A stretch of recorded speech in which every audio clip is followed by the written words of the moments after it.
Bitte sehr.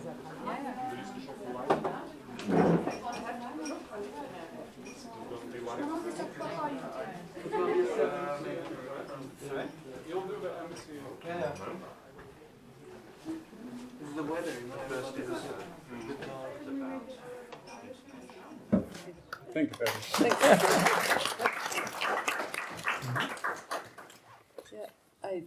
Do you want to take over? Yes, so I mean, we've discussed before we started, or when we started planning this event, we're discussing with Michaela and Ferdi how should we start, because it's very easy when you have a moderator and somebody's just like asks questions and introduces and tells everything about the people you see in front of you.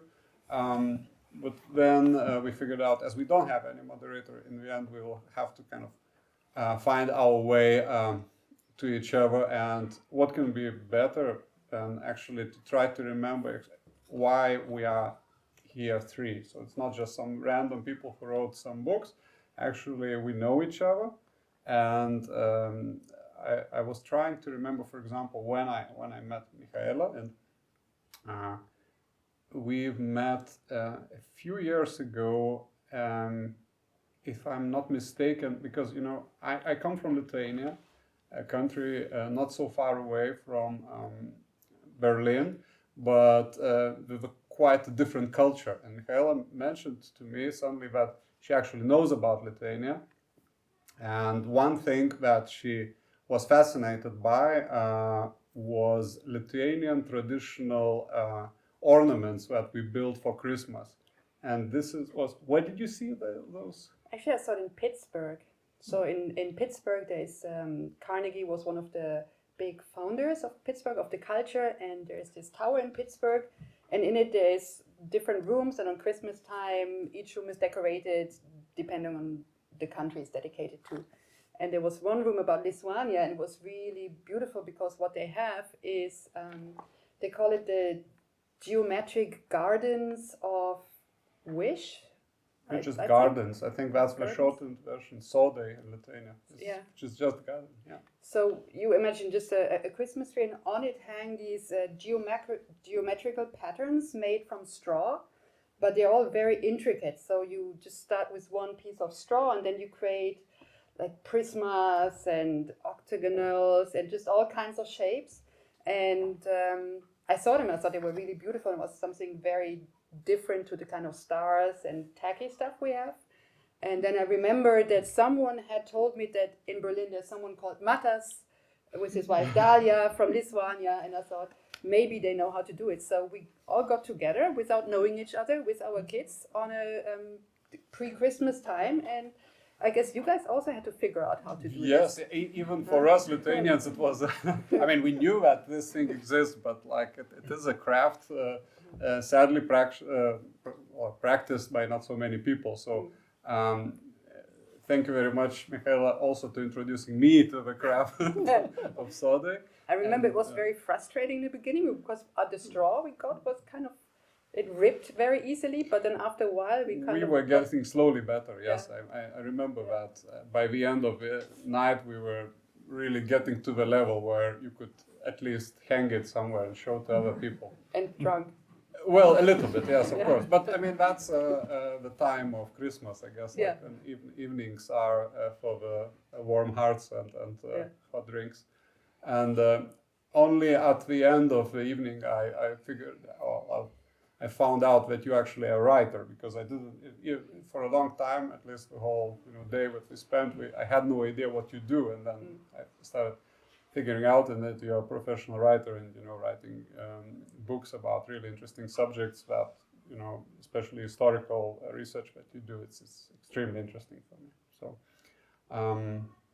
yeah, this is how we met. I don't know, how did you meet Michaela? I think as the most interesting stories in the middle of a forest, in the middle of the night, in a sauna, naked, and at a 40th birthday party. It was Geshe Jost's 40th birthday party, and I was invited. And I think we just had lots of fun conversations that night. There was a lot of wine involved. There was a lot of other things. And I still remember maybe 4 o'clock in the morning sitting at the table with you and Reto and some others having conversations. And it's just one of those things where it's the most random of events where just like that you make a connection with somebody that I think subsequent to that we've had so many miles of walks in Berlin and favorite spots here. And whenever we meet each other, we always go walking. Instead of sitting in a cafe or something like that. So that's become a very strong tradition through Berlin to discover the city. And I think last year, end of last year, beginning of this year, we spent a lot of time walking as you were working through the concept of the weather book as well. Yeah, there's a couple of thoughts of you definitely in there. I remember one is that in Hawaii, you first dream and sleep, and then you start the day. So with us, it's you do the day, and then at the end of the day, you sleep and dream. But you told me then Hawaii, it's the other way around. You first dream, and then you start your day. Yeah, the close of the day is sunset, and if you haven't brought things in balance by sunset, then you haven't created the foundation for peaceful sleep, which is your birth into the next day. And so it's really important that you establish this haponapono at the end of the day when the sun goes down, so that you sleep in balance. Ferdi does traditional Hawaiian massage also. So not as a main profession. That's next week's lecture. Or like hands-on session, I guess. Yeah. How did we meet? At this table. Oh, really? Oh, okay. Yeah, it was at this table. It was a dinner party. And I remember coming with Sven and Juliana and driving up and down the street a few times because the bar has no name. And so it was on purpose. And I think even back then, it was a very weird question. Why did you buy a bar, Matas? Why did you move into a bar? Well, all the clubs were already taken. So, yeah, it was an accident, I think. And I think when we met, we were fairly new to this place back then. So it took us quite a while to find our kind of living situation here. And through the years, somehow we decided not to convert it fully into a bar, which maybe it would be kind of a more preferred solution for many people. But we said it's a place of Berlin, and we live in Berlin, so let's keep as much soul as we can. I mean, still maintaining our privacy and kind of family life. So, and sometimes to have less privacy, we organize events and we invite our friends and friends of friends, and I guess you were one of friends of friends. So, and I remember I was quite fascinated because with Michaela, maybe it took me, at least one evening to figure out what you do, but with Ferdi it took me, much longer, like several, occasions when we met. I still couldn't exactly understand what you're doing. Maybe we can talk later about it, because I still haven't. But now I think, yes, now I'm more experienced, definitely. Okay. And shall we get into the writing? Yeah, take a little journey down memory lane. And Michaela, I'd invite you to open the proceedings. Should I start reading? Yep. Okay.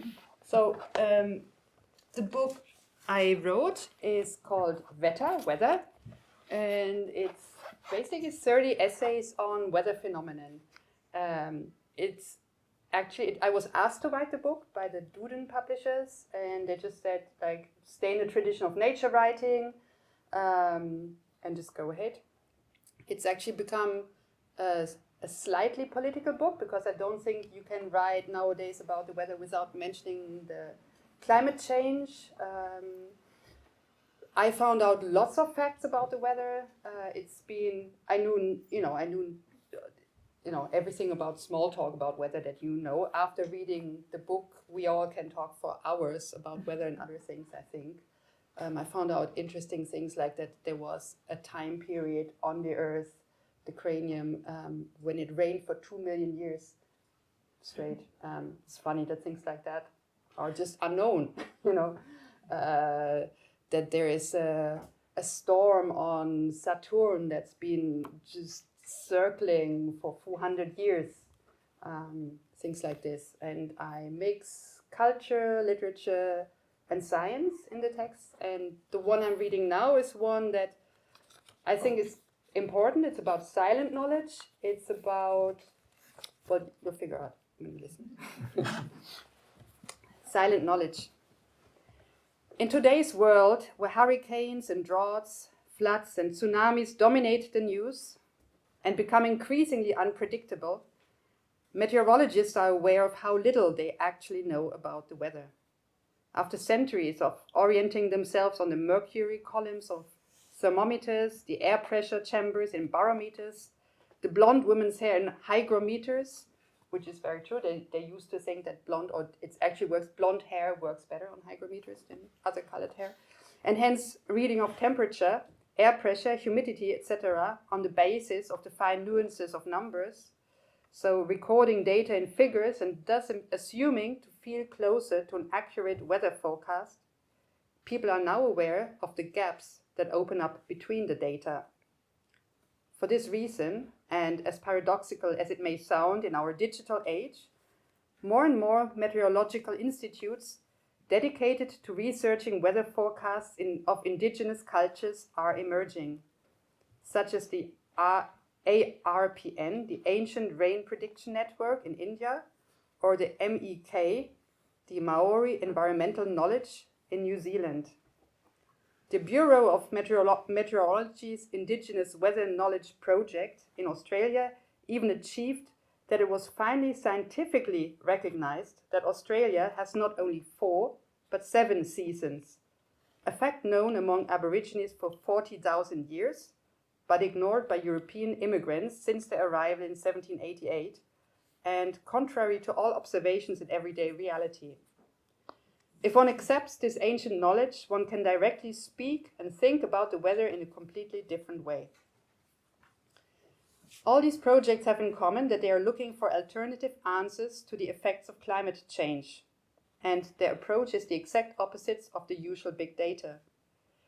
It is not a collection of vast amounts of data from which one hopes to draw meaningful conclusions, but rather so-called silent or implied knowledge. Silent knowledge cannot be taught via condensed formats such as books, videos, or sheet music, but requires those who practice it to observe and experience the world around them, involving all the sensory organs. Silent knowledge is the basis of life skills, intelligence, and sensitivity that are needed when facing nature. Just like fishermen observing the currents, the way the shrimp move near the rocks, and from this deducing whether it is safe to go out to the sea, writes the Italian anthropologist Giovanni Bullian in his essay Invisible Landscapes. His observations impressively show how the human sensory organs and the mind are able to perceive and interpret the signals of nature in a unique way. He tells the story of a Japanese fisherman off the coast of the Izu Peninsula who is looking at the sea from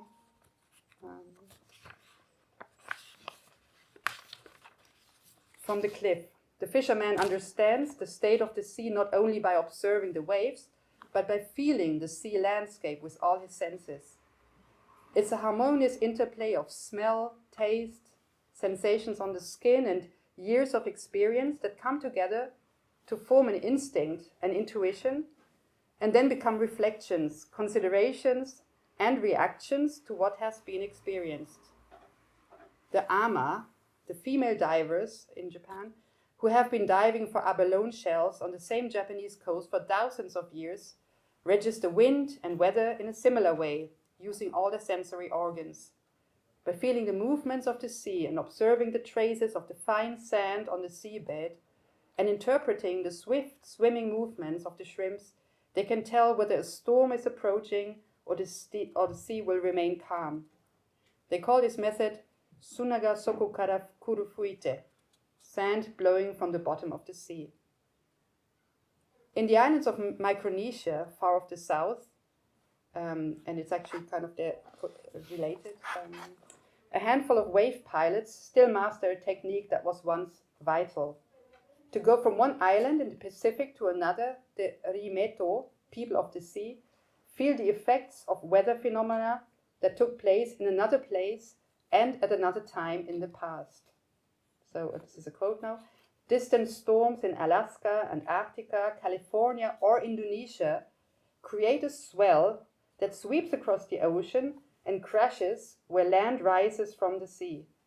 Part of its energy is reflected and sent back into the sea like sound waves from a loudspeaker, while the rest is washed around an atoll or island, creating a confused clapping in its slipstream. Wave piloting is the art of recognizing these and other patterns through feeling and sight, journalist Kim Tingley reported in 2016 for the New York Times.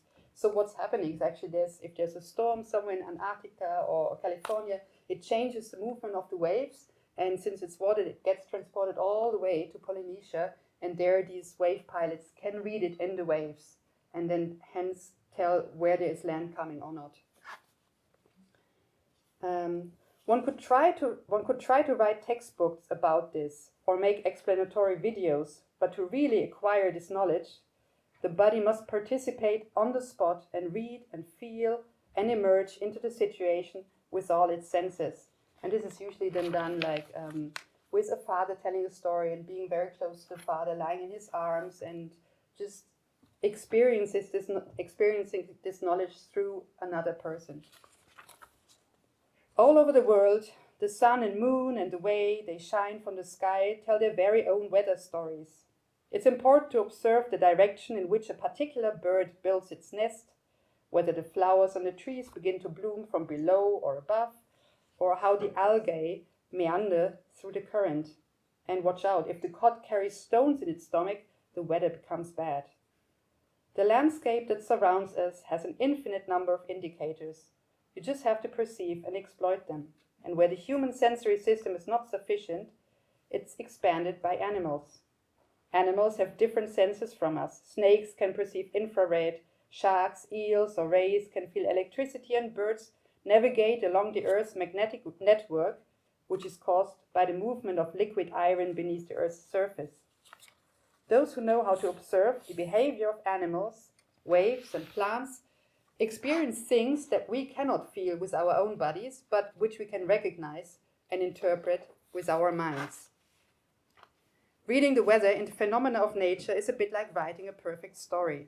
It's a matter of filtering out from an almost infinite possibility of variation those passages that are really important, those that make up the narrative.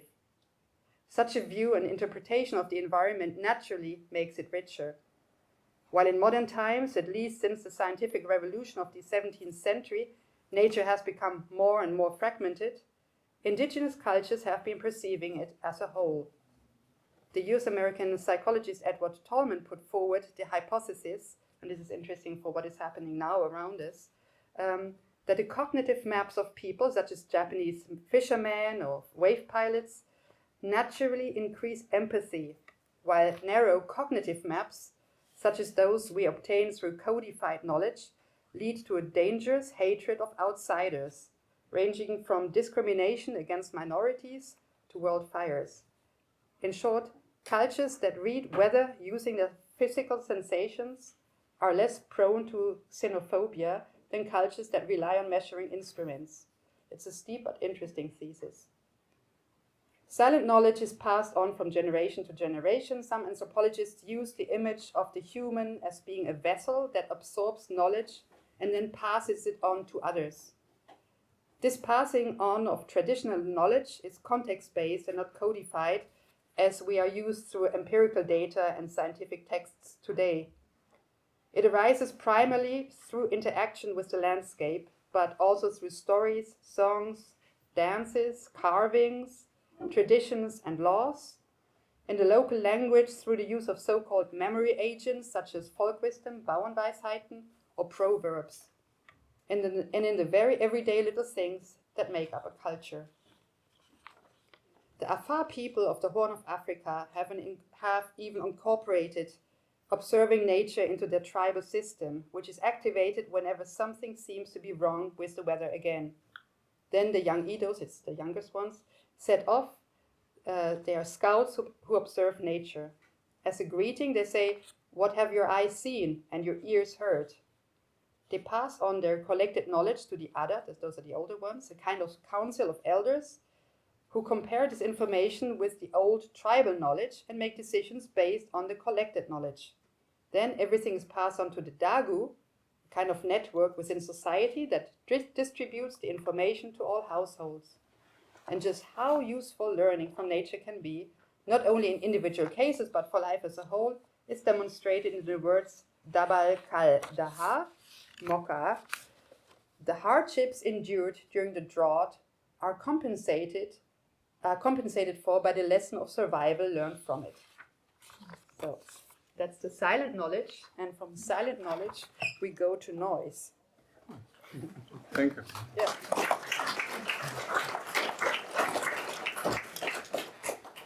Interesting to see parallels between the texts somehow.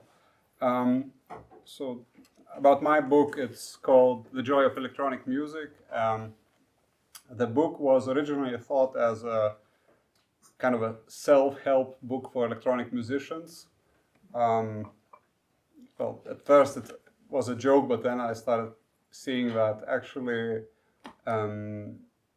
what I wrote became a little bit wider in the sense that I was getting feedback from people who've never done any electronic music in their life, but we were finding some kind of a value or insight in it, and that makes me very happy. So it's a series also of essays, and this particular one that I wanted to read, one of two today, it's called On the Value of Noise. Imagine a symphonic orchestra playing at full volume, the loudest tutti, and then abruptly pausing. What do we hear? The echo, the people around us breathing, somebody's clearing their throat, probably overwhelmed by the silence. Somewhere outside of the concert hall, we can hear the city rumbling in the background. John Cage wrote a legendary piece called 4 minutes 33 seconds to demonstrate exactly that. The world is filled with sound all the time. So for those who don't know, it's the piece is just piano player opening the piano on the stage and putting his hands on the keyboard and waiting for 4 minutes and 33 seconds. Computers are familiar with zero. They experience zero and interpret it as an empty moment where nothing is happening. In a world of sound, it's the perfect pause, an ideally isolated space in time. Humans possess a unique ability to focus on a particular frequency and amplitude. Our ears can register a wide spectrum of sounds, but our brain, or rather parts of our brain, will act as a filter. In a loud room, we can still have a conversation with the person standing in front of us. On a train platform, we turn around when we hear someone calling our name. We actually have to train ourselves in mindful meditations to open that filter, to hear all the sounds at the same time. If you enter an anechoic chamber, like the quietest room in the world at Orfield Laboratories, where the background noise is measured at minus 9.4 dBA, you can hear your lungs moving and your heart beating. All those sounds are constantly with us, but our brain chooses not to register them. In music, especially electronic music, the perfect silence is something many strive for. The fully digital signal path of computer music has allowed us to blend perfectly isolated sounds with analog synth plugins, emulating instruments from 1970s with no cable noise at all. The perfect silence. Drums, finally clean, repeat themselves in a precise, perfect shuffle every 4 beats. Rendered files transferred to CDs and MP3s finally reach our imperfect ears. And of course, the moment we have reached the cleanest blend of sounds and have experienced the complete elimination of any noise, that is a moment where it becomes apparent that it's time to review what we've lost. The pendulum of trends begins to swing back, and we start to look at nature for inspiration. There are a few great examples of artists using imperfect studio noise as inspiration. Around 2002, an American artist named William Basinski recorded 4 albums called Disintegration Loops. It's a set comprised of perpetuating ambient music fragments looped on an old, expired analog tape, slowly disintegrating as it plays. If you listen to some of the classic dub recordings by Basic Channel is, at least was a record label and electronic music project from Berlin, from Kreuzberg, in the 90s. You'll notice that Mark Ernestus and Moritz von Oswald, the members of Basic Channel, intentionally leave the mixer noise in the track. You can hear the dub bass, but you also hear the electricity flowing through the machines. The music is touched by that unique ambience, lending a sense of presence and timelessness to the often sterile process of electronic music production. You can listen to the Koné project, a unique collection of mysterious shortwave spy transmissions from the 20th century. Noise recordings that showcase the deepest secrets of geopolitics. A very simple recording trick to play with it is to open a microphone channel on a mixer, even if it's on your laptop, and record a few minutes of a background noise. Now mix that into one of the more boring synthetic tracks you have made and listen how it suddenly changes the feel, how it tricks your ears into switching their focus. Unexpectedly, images start appearing in your brain, and you try to picture the time and place where the track was recorded. Or you can try to record the sound of the moment. If you have an iPhone, open the Voice Memos app and just record a few minutes of the sounds around you. Name the file after your location or your current mood. Listen to it in a few weeks, and I can promise you that you will begin to appreciate the impact of the ambience around you very differently after just a few of these moments.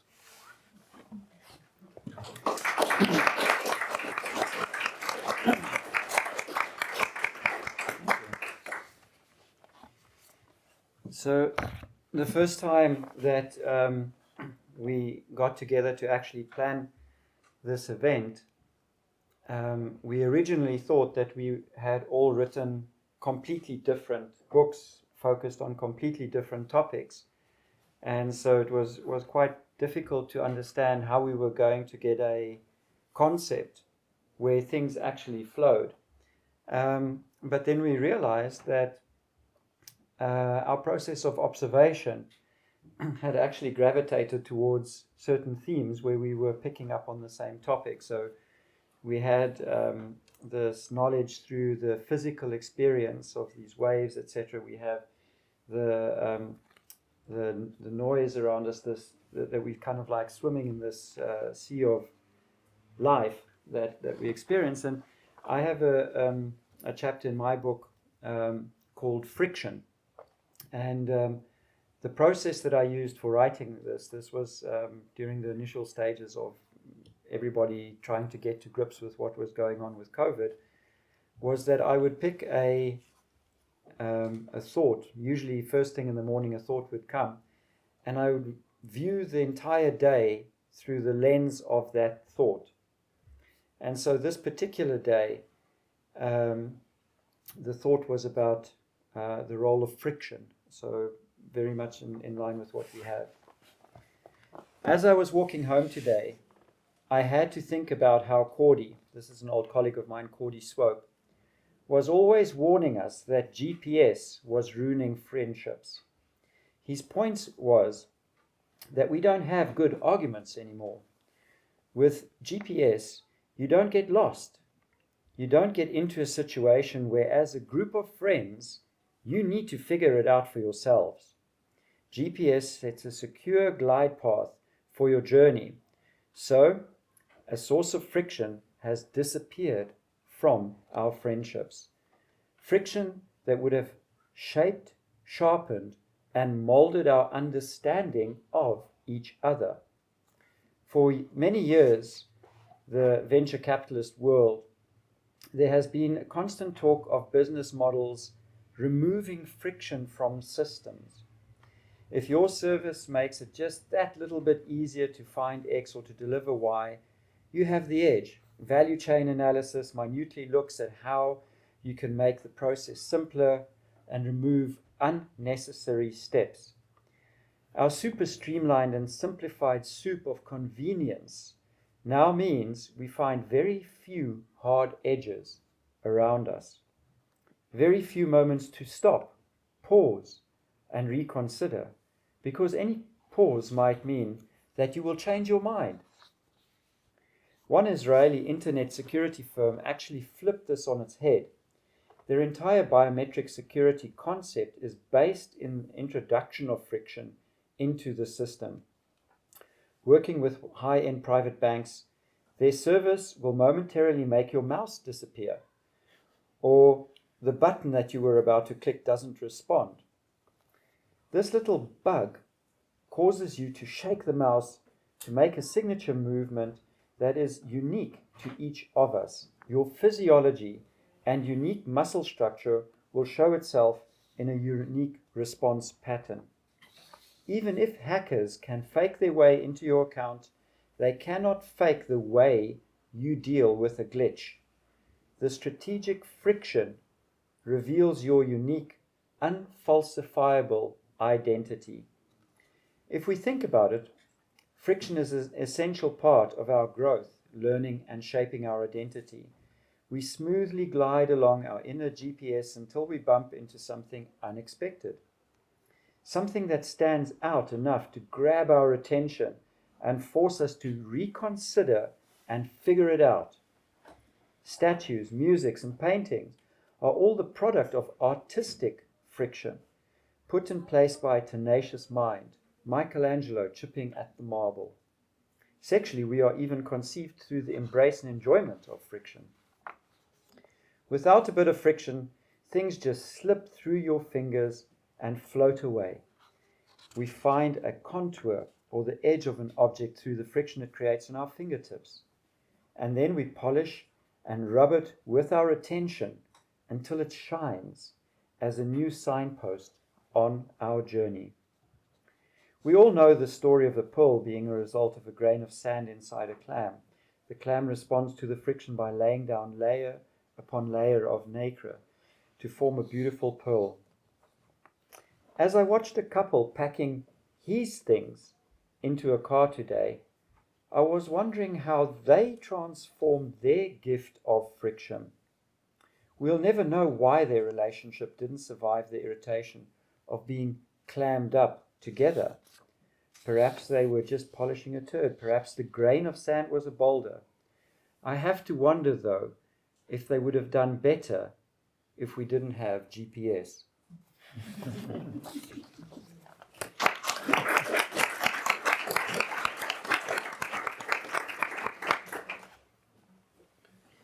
Did you, when you wrote the book, because it's 42 meditations, right? 40, yeah. 40 meditations. Yeah.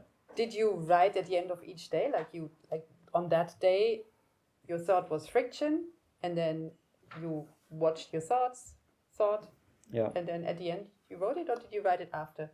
No, it was my process of dealing with the lockdown. So, as I explained in the introduction of the book, we actually had a new baby at Easter. And so with a 2-year-old... A real baby. And so with a 2-year-old at home with the kita closed and a fresh new baby, it was very hard to find time to actually, process all of these thoughts. So every night between maybe 11:30 and 2:00 in the morning, there was this silence. where I could Silence. bring out the thing that I had written. And originally it was a series of posts on Facebook. And then as it kind of accumulated, people started giving feedback that they wanted to have a physical copy. And the medium has definitely changed the message. I think people engage with it very differently now. But it was like the wave surfer rider people having to be in the wave to physically feel it. The words had to emerge from the experience. Yeah. And it did rather beautifully. Thanks.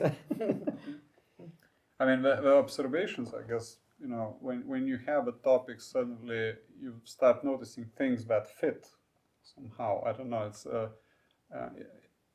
it's called synchronicity, if I'm not mistaken, right? Like the effect of synchronization. Although, I guess many people could argue, is the synchronization real, as in like suddenly things stick together, or is your brain filtering things differently? Like you start noticing. I don't know, Michaela, do you have a plan already? Do you know what you're writing about? Like more specifically than whether when you started writing, or you just said, okay, it's like this is a journey and just open, let's see what happens. It's hours of research, hours, really hours. It's a really long process, actually. Here in this case, the publisher asked me to write this book. And I said, weather interests me, and I'll do it. And then you start, and then it's like, the world of weather is so big. So I spent maybe 3 months just being aware of anything weather-like that came, and then started making notes. These and these and these phenomena are really interesting. And then I narrow it down, and then I go for each phenomenon, and then then I also pay people to collect things for me.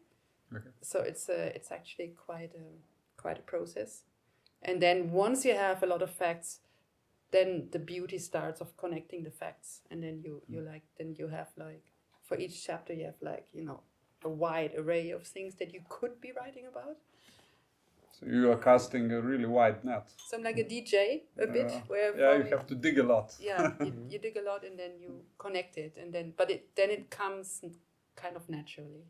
Yeah, I didn't have such a wide net of research. It was for me, it was a lot of like personal experience. I guess because my own experience with electronic music is like I already carried a lot with me. Nevertheless, obviously, you always have to do research. So I was also doing my research, and I was really annoyed maybe that when like research kept coming in, and when I was done, it was like the more research results suddenly were kept coming on top, and I was saying, okay, like I have to rewrite that part. And then even when the book was done, suddenly even more stuff came in, and then you realize, okay, like sorry, it's the next book. No.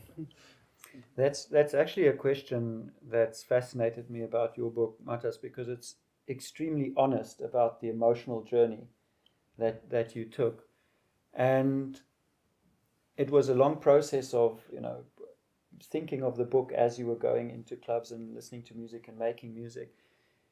When did you, or how did you go through the process of deciding to publish it, to actually put it out there as opposed to in here? Well, there are probably more stages in between, right? Like I still had to write it. So,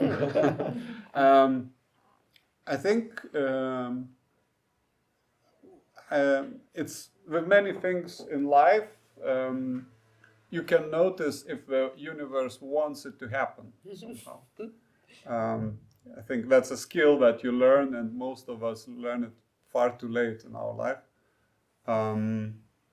Still, I've noticed that there are some projects that I start and I see that just, you're kind of going through rubber, almost like, it's impossible to move. And I started writing my thoughts about electronic music, and that was the opposite of it. It was just sliding. It was like, accelerating on its own. So I said, okay, it's like, if there is so much pull in doing this, maybe it should be a physical object that I also can kind of call complete. In some way I wanted because it had its own velocity, I wanted to see it finished in a way. And it comes in really comfortable chunks to read. Well, yeah. The practicality of books, yeah. It seems that for you it was similar, that it was kind of like a request from the environment for it to happen, right? Yeah, and it's this little mental judo of reframing. Taking a look at the moment and seeing one thing and thinking that's the reality of what we have now, and then challenging yourself to say, well, what else could it be? What else could I be experiencing now? And I think specifically in the situation of COVID, it was really important to not fall into the narrative of despair and to not think that the world is finished, because it's not. And finding a different way into the conversation was, I think, the challenging thing to do. You feel ready for another round? Yeah, I was mentally already there. Okay. I mean, the next round, I'm starting again. The next round is about the other world, the dream world, even with weather. And so I open the subject and you guys follow, right? Of course. Same procedures last year. It's about the dog days. There is an almost forgotten term for the hot, glistening midsummer days when the heat seems to be boiling over and moods are lost in languid, lascivious doze. The women are then lazy and the men weak, wrote Alcaeus of Mytilene on Lesbos, an alleged lover of Sappho. It's the time of the dog days, the period from July 23rd till August 23rd, and since ancient times, named so after the supposedly bad qualities of the dog, which are also reflected in words like Hundeleben, Hundeloch, formerly a prison, Hundeseele, Hundearbeit, and so on.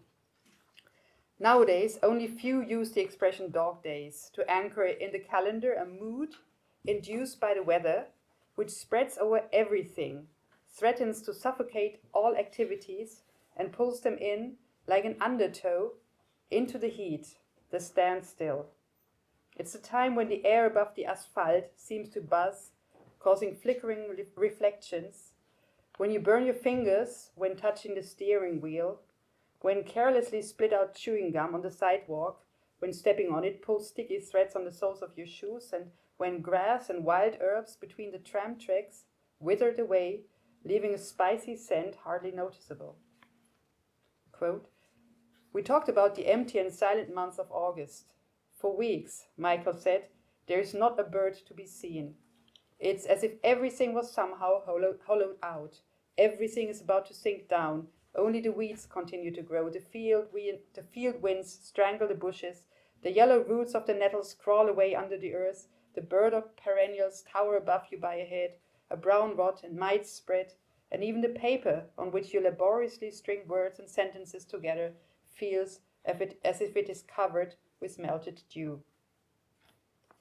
And this is a quote by Sebald. It is the melancholic, dull mood of dog days that spreads over everything in Sebald's The Rings of Saturn.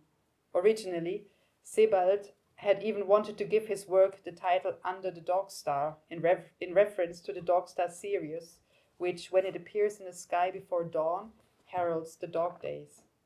However, it's not only the dog days that are slowly disappearing from our vocabulary, Hundstag in German, but also the constellation of the dog, the Canis Major, which is slowly moving away from our field of vision due to its own motion and the precision of the earth. Also Sirius, the dog star, which is still shining as the brightest star today, will be replaced by Vega in the constellation of the Lyra in the year 235,000. There is something wistful about that. This is that even in heaven, not everything lasts forever. When the Egyptians in the 3rd millennium before Christ looked up into the morning sky and saw Sirius there, they knew that the Nile would soon overflow its banks. A good, fertile time was about to begin. When the ancient Greeks discovered Sirius in the sky, they did not look forward to the dog days as much as the Egyptians did. For without a river like the Nile, in Greece in a dry midsummer, there's nothing but scorching heat that burns everything. Cicadas that never stop chirping, even at noon. Shadows that contract down to a fine line and never provide enough surface to find protection from the sun. And so it's more than mere paralysis. It's imminent danger when Homer compares the murderous Achilles with the appearance of Sirius in the Iliad. And this is now a quote from the Iliad.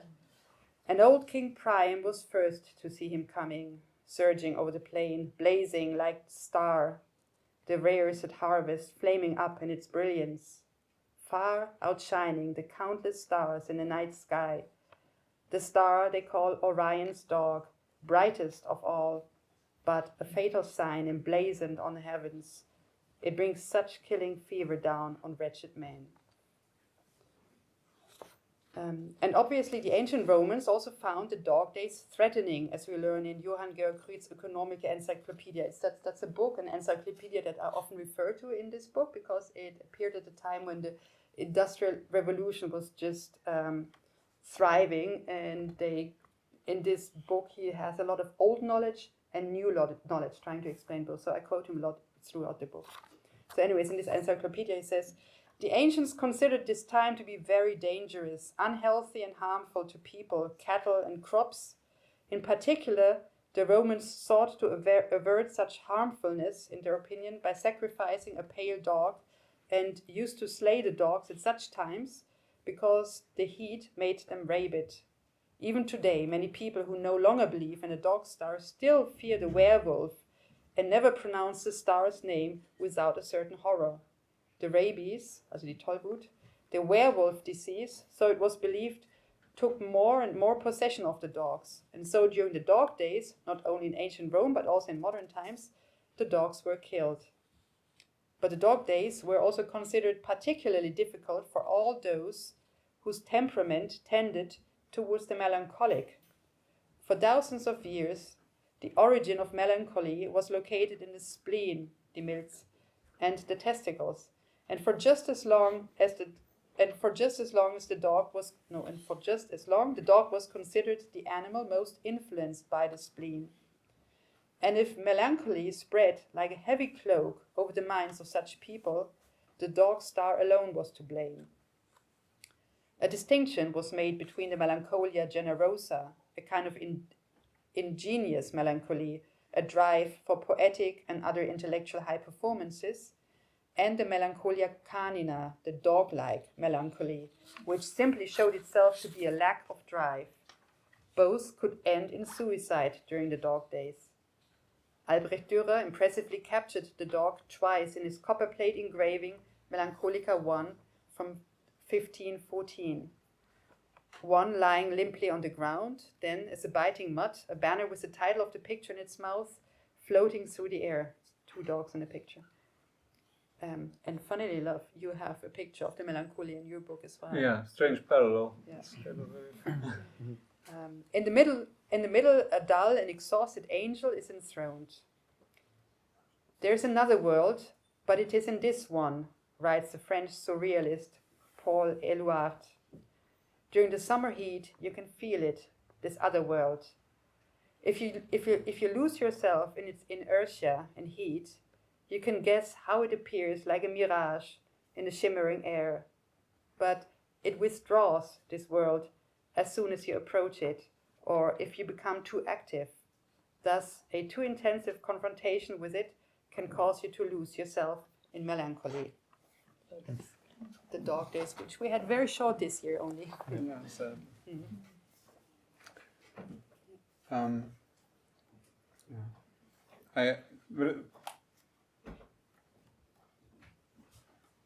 I don't know if there is a direct connection. I mean, it's like if you're letting yourself experience the heat, kind of increase your sensitivity. You get information through your senses, and then a similar thing can be done through sound. So it's like I'm now through listening, just letting sounds happen. I knew that I want to write not only about making music, but also about experiencing the sound itself. The essay is called "On the Art of Listening." I was reading an interview with a musicology professor, Holger Schulze, recently, and he was explaining how he has trained his ears using a method called ear cleaning, developed by Canadian sound researcher Murray Schafer. From that, a colleague of Murray Schafer's, Hildegard Westerkamp, developed the concept of a sound walk. An example of sound walking is for a group of people to walk a determined route while nobody talks and everybody focuses on the sounds around them. Once in a while, the group stops to discuss what they have been hearing. Being mindful and present around sound is an acquired skill. If you think about it, you can probably remember some of your life's remarkable listening experiences. And here are some of mine. The techno bass blasting from a sound system truck at the Love Parade in Berlin in 1997. I had been to some pretty good clubs and concerts before that. I had been to the Love Parade before as well, but I've never felt so bass, so massive, so close, so physical, so intimate, and yet so brutal at the same time. It felt like blasts of wind were hitting my body with every beat. I finally understood what some people meant by saying you can get high from the music. For the first time I've entered Panorama Bar. It's a club in Berlin. The club in Berlin. I don't remember who was playing then, but I do remember how it felt. There was so much space between the sounds. I could hear every tiny pause in between the beats and the notes. I could hear my friends talking to me while dancing to the most intense music I have ever experienced indoors.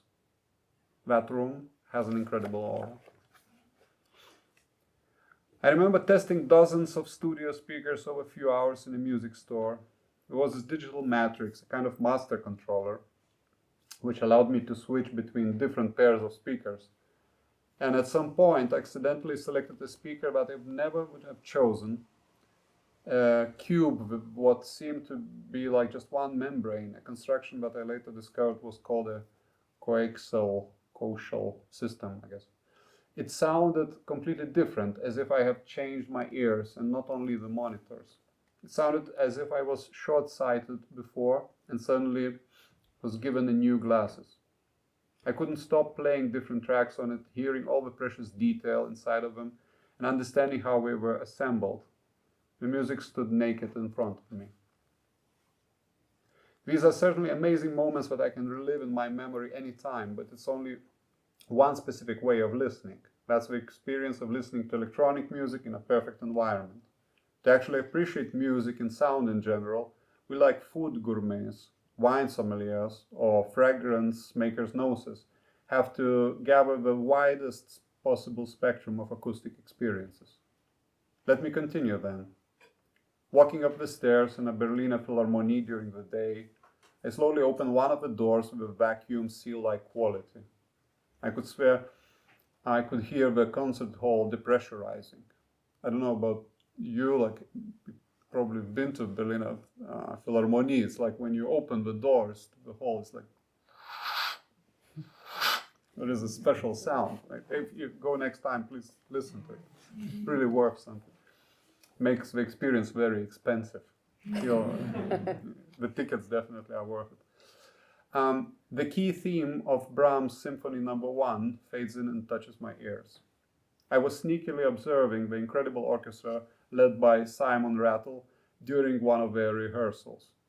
Leaving the balcony a few minutes later, the door hissing whisper precludes the vacuum seal, once again closing behind us. Or visiting St. Peter's Basilica in Rome, echoes reflect from the arches and domes, the ornaments and the paintings. Languages of all continents murmur across the vast hall, along with the sound of visitors' feet tapping on the marble floors. They are joined by the voices of prayers, rituals, and bells. I close my eyes, and I am there. I'm at our favorite summer house in Zukia, Lithuania. It's been raining the whole day. Water is running down the roof slopes of the house onto the terrace.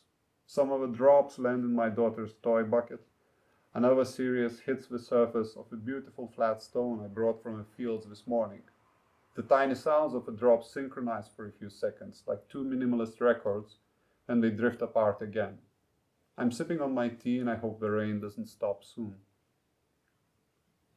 Or it's the summer of 2011, and then there is an empty lot next to our house in Berlin. Yeah. There used to be another house before a British bomb went through it back in 1944. The whole space is a tiny island of wilderness, densely covered by grass and trees, frequented by cities' rabbits and foxes. I'm in bed on Sunday morning, listening to the wind pass through the tree branches, pretending in my mind that it's the sound of the waves of Baltic Sea hitting the shores of my hometown, hundreds of miles away. And so on. The sounds of my kids playing in the backyard, or of my mom cooking something in the kitchen, the bird sounds in spring, ships signaling in the fog, a police car in New York City, insects going crazy in a Thai jungle after a sunset, the sound of piano practice reverberating from some backyard in Moscow, my great-grandmother sighing after a long day back in the 80s, and on and on and on. Well, by now I should have triggered some interesting memories in your brain. Write them down. Yeah.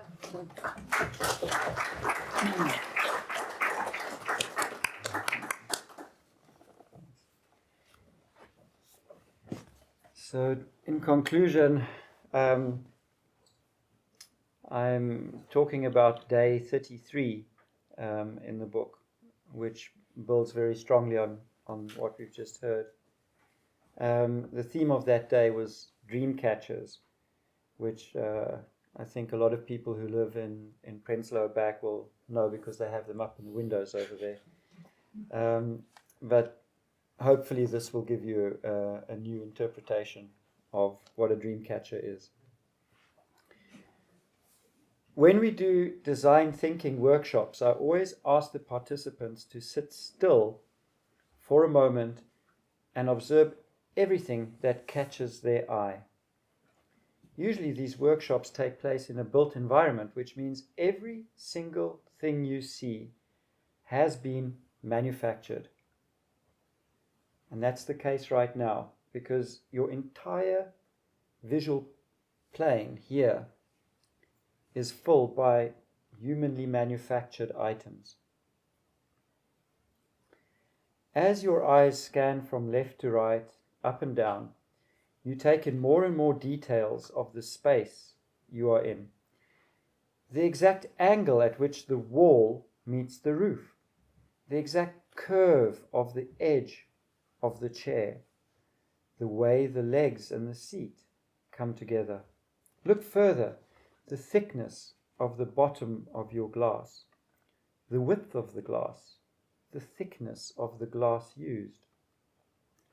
Every single detail of most things we touch and feel every single day started off as someone's fantasy.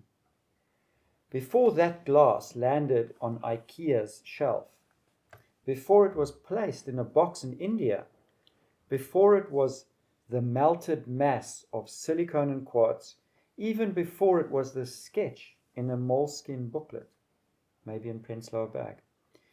It was a spark in someone's imagination. They had a vision and then set to work shaping and refining it until it became the object in your hand. This really is magic. Every single thing around us is the product of this magic. Visions made into matter. If we extend this, even you and I are the products of this dreamy magic. Perhaps your mom had a slightly different vision when she fell in love. Perhaps you were conceived at the vision of Roger Moore. I don't know, this age of my readership. Who knows? But you too are the product of dreams. And as the product of dreams, we become dream chasers and dream catchers. What a pity then that we don't pay more attention to the quality of our dreams. When is the last time you consciously set out to improve the quality of your imagination? We rate good, new, innovative against what we know or have experienced. Shouldn't that be constantly improving? This doesn't mean that we should engage in a mad hedonistic dash of devouring as much experience as we can. The old and familiar can be experienced, inquired, and observed in new and deeper ways, revealing depth where at first we only saw the surface, like the 3D pictures that only snap into your mind if we view them slightly out of focus. Our dreams are constantly evolving, finding shape, and dissolving. Let's go catch better dreams tonight.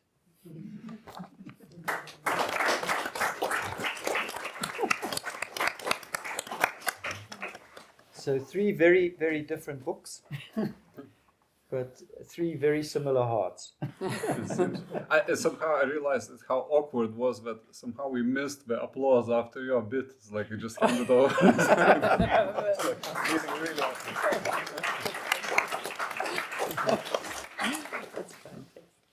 It's like, I don't know, it's on one end we could try to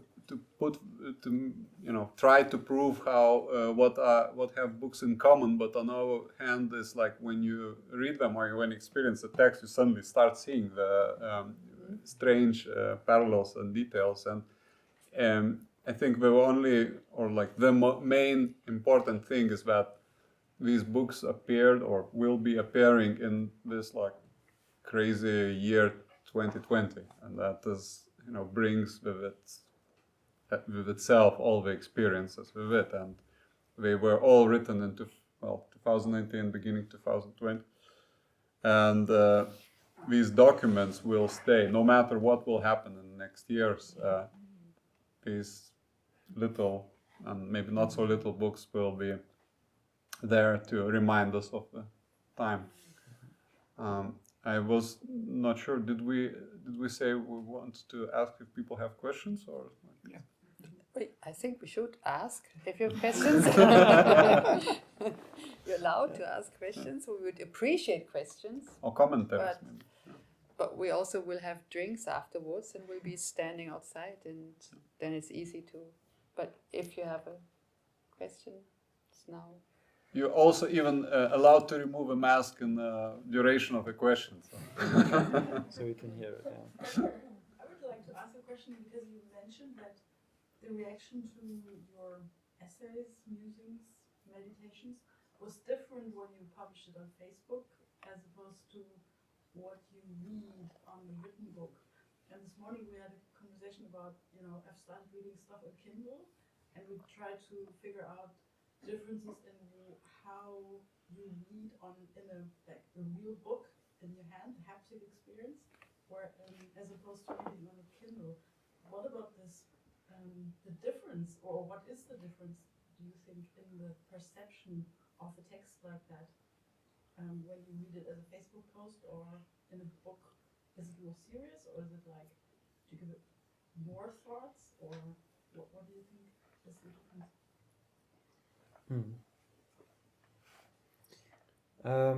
Could you? Yeah. So what I heard is this: how does the medium influence what you take out of the reading? How does reading it on a screen versus a book change the experience of the reader? That's what I heard. And also your posting. If you Yeah. write it and you post it immediately, it's a different process than editing is different. Okay. Yeah. So and the post. I think I have 3 answers to that, because I think they 3.5. But only up until 10 p.m. yeah. But So the first one is there's the whole body of scientific research about this, right? Because there's I don't know if you read the book The Shallows, how this form of consuming media is reducing our attention spans and creating all that. So there's the scientific side of it, which I think that's in and of itself has a different thing about how we are learning. And then there's the kind of the personal observation side, which is that I think you write differently if you want to put it into that space, right? Because we all assume this persona in social media, and it's slightly personal but also slightly impersonal, which means that you reveal something in a different way when you publish it to that platform.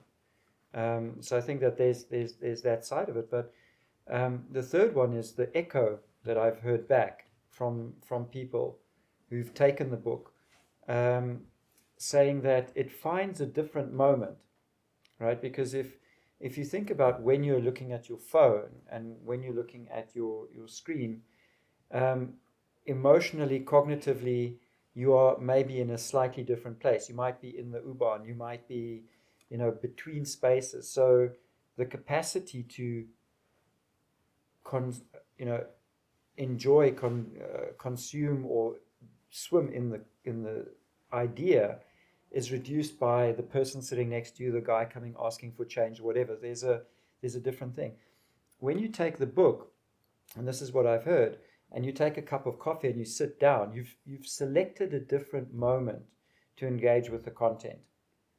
And so your whole body is attuned to engaging with it in a very different way. And I think so I think there's three parallel things happening that unlock, like a little Rubik's Cube, different sensations and write that into your body in a different way. I was always fascinated by a very detailed analysis of Nietzsche's writing, because my understanding is he had arthritis, and he used to struggle a lot writing with his hands, and there was a certain quality to the words he chose and the way he wrote. Yeah, and then he switched to a typewriter, and you could literally see that this form of input changed the way that he's constructed his thoughts. The slight delay, the force, all of these things had a physical experience on him that maybe connected words in a slightly different way. And so that all fascinates me in terms of, how do you find the moment to write, and what are you bringing into that moment when you write?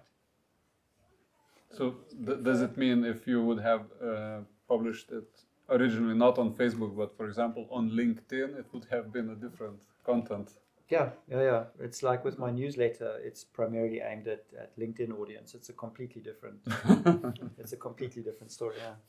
So We recognize the same Ferdi. It's like the corporate. I should have worn my black shirt. Yes, of course. More questions? I have a question. Yeah. You talked a little bit about you disappearing on Facebook during the lockdown, but is there any sort of reason why the two of your books are appearing in 2020? Or is it just, was it already conceived before this corona crisis, and it's just mine was actually Okay. perceived before, because that was like a publisher's decision to do Yeah. a book on weather and in the okay. series. And so actually the first deadline I should have delivered was sometime in March, but because of the lockdown, the editors had problems with their kids and so on. So there's no connection there at all. there's no connection at all, no. Yeah, so I originally planned to finish mine end of last year. Things take time, apparently. And then I probably would have dragged even longer.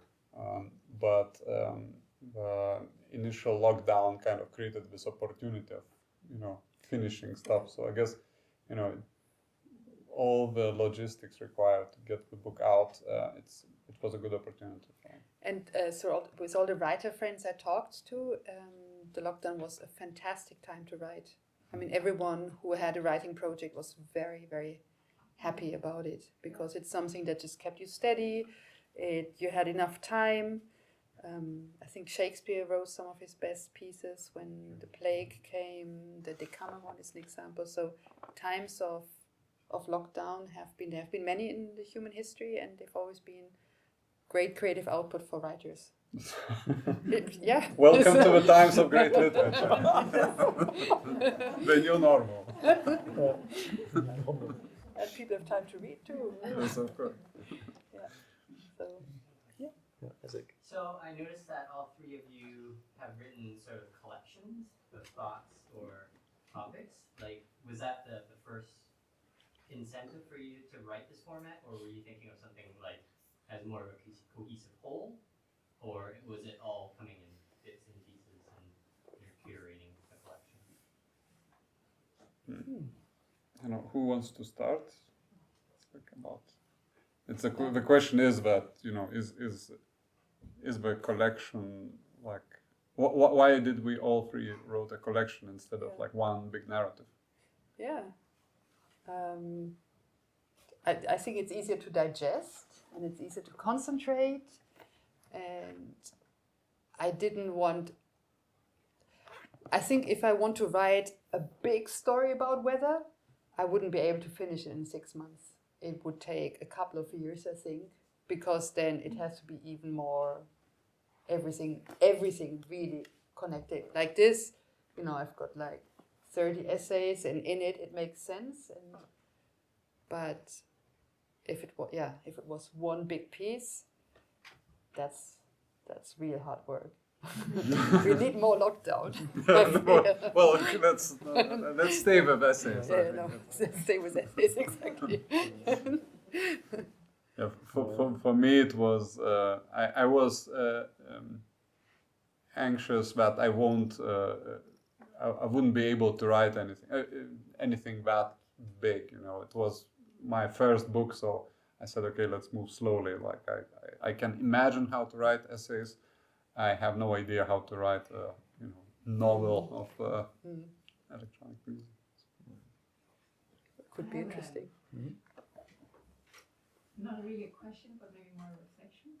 Because I thought it was really interesting how you all in some format talk about embodiment, like how you talk about bringing sort of your body into science and your body into this experience of sound. And it made me think of Alexander von Humboldt, who was bringing together, right, the science and these sort of emotional and body sensations of experiencing nature. I just wonder, like, did he cross your mind as a nature writer as well? And sort of this whole concept of bringing your body and your emotion and your senses into science and perceiving the world. Did it cross my mind, or did I cross paths with Humboldt, or? Were you thinking about Alexander von Humboldt and his perceiving nature as you're writing? I quote him a couple of times, actually, in the book, and I go walking almost every day in Humboldthain. And no, I mean, that's for me the biggest change about science in this time and age, that it becomes such a physical thing, that we are now going back to this place where we want to experience everything with our senses, and that we actually value it, whereas before it was kind of give and take. Like, there was a long period of time where we just neglected it, and now we're totally opening up to it, and that's very exciting. Because I see the same happening in management and leadership, which is really interesting. Still sort of, I think, very emergent, but there's clearly some sort of sense of how to bring the body back into being a leader, because you are a body being a leader. And so for me, when I hear the three stories, I'm like, oh, this is sort of an early sign of something that becoming more present, which is this concept of embodiment, which I thought was quite interesting. Yeah, it's a super subject to dive into. It's like I loved thinking about the sound. Yeah, it came a lot of times. Just something came up. Are we all three meditators actually? It's like that's probably a connection that somehow explains. Yes, like You mean because we all meditate? yes. It's true, yeah. I don't think I found time to meditate in lockdown. A lot of people Really? say there was more free time, but I just found that you had a lot more to do. There was definitely a lot more to do. Yeah, Yeah, well, that's the reason. It's not lockdown. It's Yeah. having 2 toddlers and babies. Yeah, yeah. So that was not. There was no meditation space. I actually meditated the first time again last week. Welcome back. Welcome back, Ferdi. Yeah. Thank you very much. Thank you.